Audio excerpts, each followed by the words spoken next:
मेरे अजीज़ दोस्तों, ज़िंदगी में इंसान कोई भी इरादा करता है, कोई भी प्रोग्राम बनाता है तो वो चाहता है कि मेरे इरादे, मेरे प्रोग्राम और मैंने जो नीयतें की हैं वो मंजिल मकसूद तक पहुंच जाएं। इरादा हर इंसान रखता है, ज़रूरी नहीं है कि सब की मंजिल भी मुयस्सर आए। कुछ लोगों का मुक़द्दर रास्ता भी होता है, कुछ लोगों का नसीबा कुछ देर का सफ़र भी होता है। बहुत सारे लोग इस्लाम नाफिज करने की ट्रेन पर सवार होते हैं, लेकिन इस्लामाबाद आता है तो मंजिल को पहुंच जाते हैं और इस्लाम की ट्रेन से उतरते दिखाई देते हैं। ज़रूरी नहीं होता सब के हिस्से में नतीजा भी आए, लेकिन जद्दोजहद करना, कोशिश करना, सफ़र को जारी रखना, ये मोमिन की ज़िम्मेदारी है। मैं ये देख रहा हूँ कि आजकल तेज़ी के साथ हमारी मिल्लत के जवान थोड़े सफ़र के बाद थकने लगें, थोड़ा रास्ता तय करने के बाद मायूस गुफ्तगू करने लगें। अल्लाह तबारक व तआला ने इंसान की और बिलखुसूस बंदा मोमिन की तरबियत करते हुए कहा है कि या अय्युहल्लज़ीना आमनुस्बिरू, ए ईमान वालो सब्र करो, वसाबिरू और डटे रहो, वराबितू और कमर बस्ता रहो, जद्दोजहद करते रहो, वत्तकुल्लाह और अल्लाह से डरो, लअल्लकुम तुफलिहून, ताकि तुम फलाह पा जाओ। सब्र करो, डटे रहो और जद्दोजहद जारी रखो, वराबितू कमर बस्ता रहो, बढ़ते रहो। मैदान करबला के अंदर दो चीज़ें जो सबसे ज़्यादा नुमायां हैं और जो सबसे ज़्यादा वाज़ेह, जो बड़ी निखरी हुई हमें दिखाई देती हैं, और वही दो चीज़ें हैं जिसकी आज हमारे अंदर तेज़ी से कमी होती जा रही। बड़े ये शिकायत करते हैं कि आप नौजवानों को समझाएं, इनको जल्दी का है कि ये हालात ठीक हो जाएंगे। बाज़ जगहों पे छोटे ये कहते हैं कि अब्बा जी से और दादाजी से आप ये कहें, ये काम अपने वक्त पे होना है, जल्दबाज ना हुआ करें। मैदान करबला ने उन्हीं दो चीज़ों का हमें सबक दिया है। वो चीज़ें क्या हैं? एक सब्र, एक इस्तिकामत। आप अपनी ज़िंदगी हौसले के साथ गुजारें और अपने सफ़र को जारी रखें, इस्तिकामत के साथ आगे बढ़ते रहें। ये दो चीज़ें सबक हैं मैदान करबला का। मैदान करबला के अंदर जो चीज़ सबसे ज़्यादा अहले बैत नबुव्वत की तरफ आई है वो जुल्म है, सितम है, जफाकशी है, और अहले बैत ने जो सबसे बढ़कर करके दिखाया है वो उनका सब्र है। ये सब्र और इस्तिकामत की मिसाल उलमा ने लिखी है। जिस तरह दरिया के दो किनारे होते हैं ना, अगर वो दो किनारे दरिया के मौजूद रहें तो वो दरिया अपने मकाम पे जाके खेत को पानी देता है, खलियान को पानी देता है, सब्जियां उगती हैं, दरख्त उगते हैं, ज़मीन बंजर हो तो उसकी आबियारी होती है। अगर वो दो उसके बंद साइडों पे कायम रहे, लेकिन अगर वो बंद दरमियान से निकाल दिए जाएं तो वही दरिया तबाही मचा देता है, सैलाब आ जाता है। इंसान की ज़िंदगी में सब्र और इस्तिकामत दो बंद होते हैं मेरे भाई, याद रखना। अगर आपके अंदर सब्र और इस्तिकामत है तो आपकी ख्वाहिशात कंट्रोल में रहती हैं, और अगर ये सब्र और इस्तिकामत आपसे छूट जाता है, बड़ा कुछ लोग कहेंगे, बड़ी बातें करेंगे, बड़ा कुछ सुनाया जाएगा, अपने बेगाने कई रस्तों पर कई कई जुमले कसेंगे। अगर ये दोनों बंद टूट गए तो आपकी ख्वाहिशात बेलगाम हो जाएंगी, वो आपसे वो काम कराएंगी जो आपने ख्वाब में भी नहीं सोचा होगा। सब्र और इस्तिकामत, मैं पढ़ रहा था, उलमा ने लिखा है कि कुरान पाक में अल्लाह ने 90 के करीब, तकरीबन 90 मरतबा सब्र का जिक्र किया, और हदीस पाक में मेरे रसूल पाक ने तकरीबन 900 मरतबा सब्र की तलकीन फरमाई है। कुरान मजीद तो किसी बात को इशारतन कर दे तो वो काफ़ी है, लेकिन जगह जगह कुरान मजीद ने कहा, जगह जगह कहा, या अय्युहल्लज़ीना आमनुस्बिरू वसाबिरू वराबितू, ईमान वालो सब्र करो, डटे रहो, कमर बस्ता रहो, वत्तकुल्लाह, अल्लाह से डरो, लअल्लकुम तुफलिहून, इस उम्मीद पर कि तुम फलाह पा जाओ। अपनी ज़िंदगी थोड़ी सी हौसले वाली गुजारें। आप किसी की मोहब्बत में कोई जुमला कहे तो उसे भी ज़रा सहना सीखें, और किसी अपने के खिलाफ जब को बंदा बात करे तो उसे भी सहना सीखे। जिस तरह तारीफ आपको मीठी लगती है ना, इसी तरह जब तनकीद भी मीठी लगने लगे ना, जो नजरिए के लोग होते हैं उन्हें तनकीद और तामीर से फ़र्क नहीं पड़ता, क्योंकि वो उनका अपना एक विज़न होता है, उनकी अपनी एक सोच होती है, वो अपने नजरिए पर चल रहे होते हैं, उन्हें ज़्यादा परेशानी नहीं होती। उन्हें दुख भी इतनी तकलीफ नहीं देते, जितना मज़ा सुख देते हैं उतना ही मज़ा दुख देते हैं, क्योंकि उनका एक विज़न है। कुरान मजीद का एक दूसरा मकाम है, सूरह लुकमान है।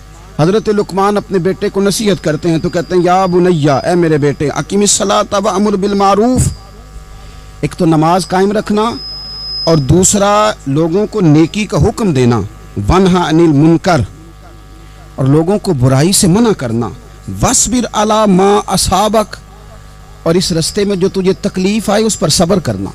बेटे को नसीहत कर रहे हैं बाप, और लहजा देखिए क्या, या बुनैया, ओ मेरे बेटे, क्या लहजा है, क्या अंदाज है, ओ मेरे बेटे।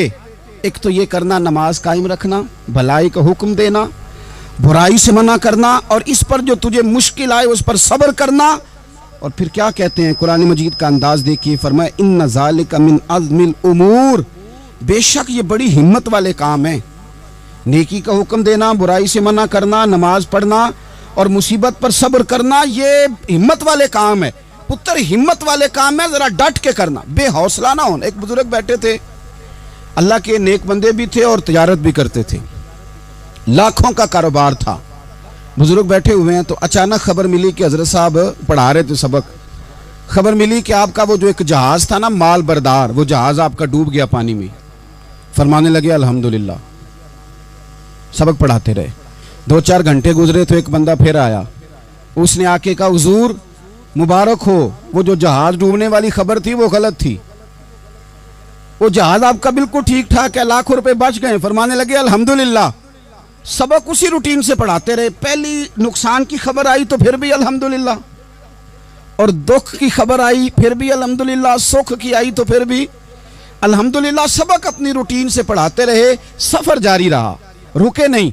इख्तिताम हुआ तो तलबा कहने लगे हुजूर इतने बड़े नुकसान की खबर आई, जुमला ही कोई नहीं टूटा आपका, लफ्जों के अंदर कहीं हमने उतार चढ़ाव नहीं देखा, हुजूर चेहरे पर कोई परेशानी नहीं, और फिर इतनी बड़ी खबर मिली खुशी की, कोई आपकी आंखों में रोशनी नहीं आई, कोई हमने आपका चेहरा बदलते नहीं देखा, मामला क्या है?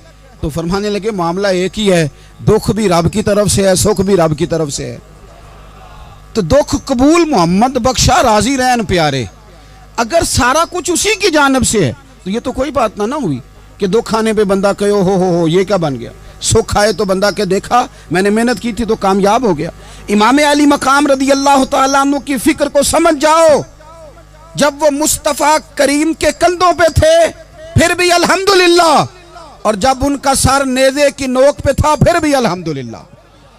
किसी मकाम पर किसी जगह भी हुसैन इब्ने अली शिकवा करते नजर नहीं आते। सैयदना इमाम अली मकाम हर मकाम पे कहते हैं अल्हम्दुलिल्लाह अल्हम्दुलिल्लाह अल्हम्दुलिल्लाह। जब तक वो मस्जिद नबवी के मिंबर पर जलवा फिराज थे और जब तक जमाना हाथ बांधे उनके सामने खड़ा था फिर भी अल्हम्दुलिल्लाह, और जब उनके बच्चों के हाथों में जालिमों ने जंजीरें डाल दी तो फिर भी अल्हम्दुलिल्लाह। जब तक सूरज चांद भी सैयदा ज़ैनब के घर के करीब से गुजरते थे तो ज़रा थोड़ी नज़र हटा के गुजरते थे मालिक, फिर भी अल्हम्दुलिल्लाह।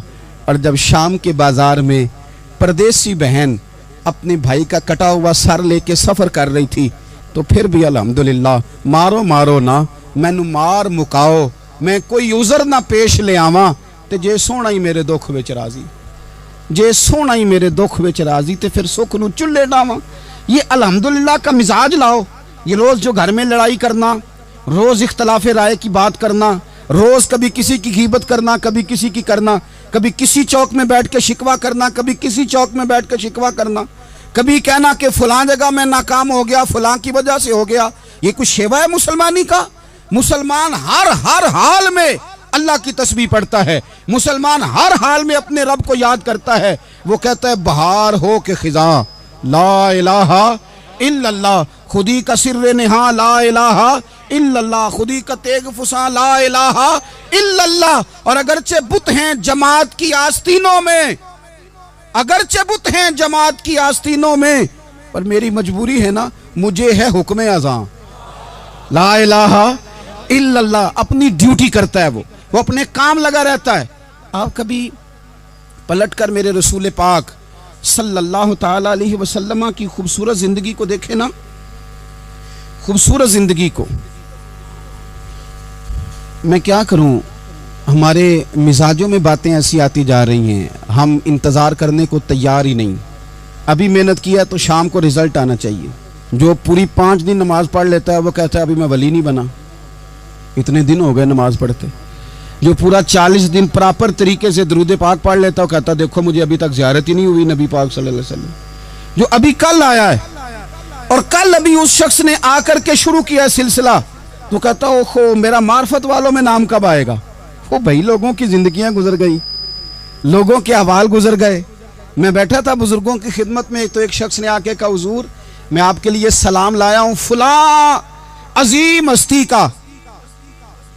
तो हजरत साहब ने उसको थपकी दी, फरमाने लगे पुत्र मैं इन्हें जोगा नहीं, तेनू कोई प्लेखा लग गया है, मैं बदकार पुराना खादम, ओ मैं नहीं इस काबिल यार, ये तुझे गलती लग गई है, मुझे तो अपने अमाल का पता है, मैं मौजूद था और साहिबे इल्म फजल बंदे के पास था। कहने लगे पुत्र मैं नहीं इस काबिल, मेहरबानी करना तू मेरे लिए दुआ कर, अल्लाह ताला मेरे ऊपर रहमत कर दे और कोई रास्ता खुल जाए। और सजनों सुनो, हजरत उमर फारूक जैसा बंदा मेरे रसूल पाक सल्लल्लाहु अलैहि वसल्लम के गुलामों में मौला अली शेर खुदा का मर्तबा कौन जान सकता है। हजरत अली कहा करते थे मेरा दिल करता है उस तरह के आमाल लेके अल्लाह की बारगाह में जाऊं जो आमाल सैयदना फारूक आजम के हैं। इतना साले बंदा, इतना परहेजगार बंदा, लेकिन हजरत उमर फारूक के इंतकाल का वक्त आया तो लोग उनकी तारीफें करने लगे, उमर की बड़ी बात है, उमर की बड़ी बात है। तो हजरत उमर रो पड़े, फरमाने लगे मेरे लिए दुआ करो, मुझे दर्जा कोई भी ना मिले, बस मेरियां नेकियां और बदियां बराबर बराबर हो जाएं, मैं माफ कर दिया जाऊं, नेकी और बदी बराबर बराबर हो, छोड़ दिया जाऊं। दर्जों का तो मामला बड़ा आगे का है, इतनी जल्दी, इतनी स्पीड, इतनी हमें जल्द फटाफट हो जाए, सवेरे हो जाए। आप अपनी जद्दोजहद तो करें, आप थोड़ा पलट के तो देखें। आप देखें कि लोग मैदानों में रहे, मैदानों में रहे। हजरत खालिद बिन वलीद मैदान में रहे, हजरत साद बिन अबी वकास मैदान में रहे, हजरत सैयदना अबू उबैदा बिन जर्रा मैदान में रहे। ये लोग हमेशा मैदानों में रहे, अपनी अपनी ड्यूटी करके चले गए। इस्लाम फैलता रहा, अपनी अपनी तरतीब से आगे जाता रहा, अपने अपने रंग में अल्लाह ताला लोगों को दीन की समझ अता करता रहा। जल्दी बड़ी है, बहुत जल्दी है, शार्ट दरवाज़ा चाहिए, सब्र ही कोई नहीं, इस्तिकामत ही कोई नहीं, फटाफट हो जाए। बहुत सारे लोग आके कहते हैं हजरत साहब नमाज तो पढ़ने लगा हूँ, रोज़ा तो रखने लगा हूँ, दाढ़ी भी मैंने रख ली है और आपके पास भी आता हूँ, अब कोई निगाह कर देना। तो मैं कहता हूँ ये जो नमाज आपने शुरू किया ये बगैर निगाह की हो गई है। ये जो आप आना शुरू हो गए हैं तो इसको आप निगाह नहीं समझते, और ये भी मेरी निगाह नहीं, परेशान ना हो जाइएगा, ये भी अल्लाह रसूल की निगाह ही है। ओ खुदा के बंदो, थोड़ा सा अपनी ज़िंदगी में सब्र और इस्तकामत को लाओ, थोड़ा रास्ते पे चलना सीखो। और मैं आपको एक बात अर्ज करूं, हमारे सूफिया ने एक बारीक नुक्ता भी बयान किया।